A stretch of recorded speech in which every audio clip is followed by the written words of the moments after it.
On utilise les batteries à décharge poussée dans divers véhicules comme les trains, les bateaux ou les chariots élévateurs.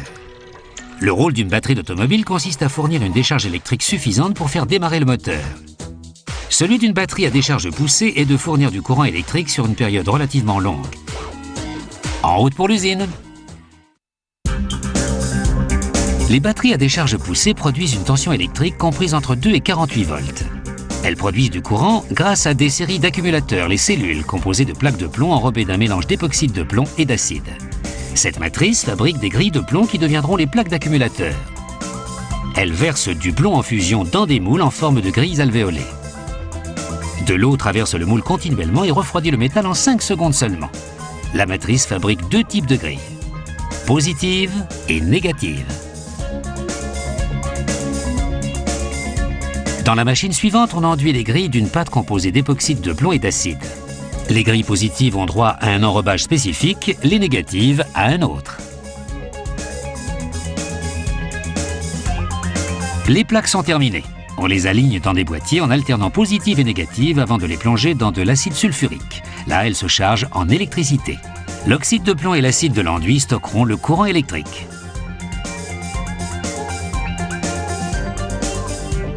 Selon le modèle, le bain d'acide dure entre 24 et 72 heures. Ensuite, les plaques subissent 3 cycles de lavage pour éliminer tout résidu d'acide qui risquerait de corroder le métal. Le procédé de charge a noirci les plaques. Chacune possède une charge positive ou négative. Une machine drape les plaques positives dans du tissu de verre, un matériau d'isolation proche de la fibre de verre. Puis elle les glisse dans une enveloppe plastique afin de les protéger des courts-circuits.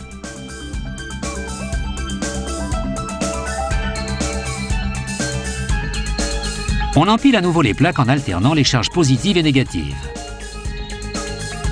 Selon le modèle de batterie fabriqué, les groupes de plaques varient entre 5 et 33. Ils composent ce qu'on appelle la cellule. Une cellule de batterie produit 2 volts d'électricité.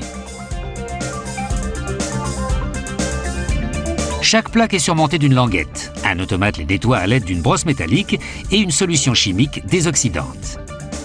Il plonge ensuite les languettes dans un bain d'étain en fusion. Cet enrobage renforcera leur soudure ultérieure.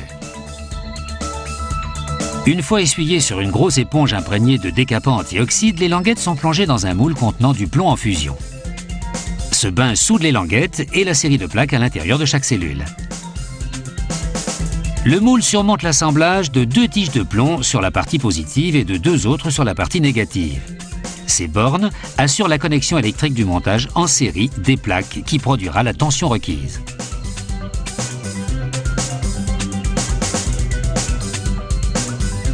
On insère chaque cellule dans un bac de polypropylène.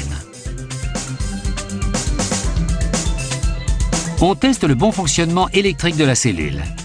Cette étape permet aussi de s'assurer que tout est à la bonne place dans le bac et que les bornes positives et négatives sont correctement alignées aux cosses du couvercle.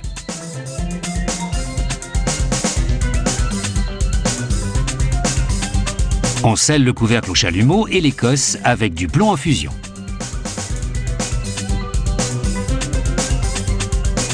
On injecte de l'air dans la cellule et on badigeonne le couvercle d'eau savonneuse pour tester son étanchéité. La moindre bulle indique une fuite qu'il faudra colmater.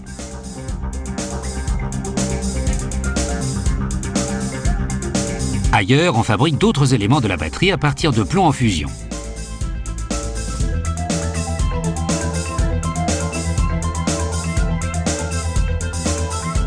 Parmi eux, il y a les connecteurs qui relieront les cellules entre elles.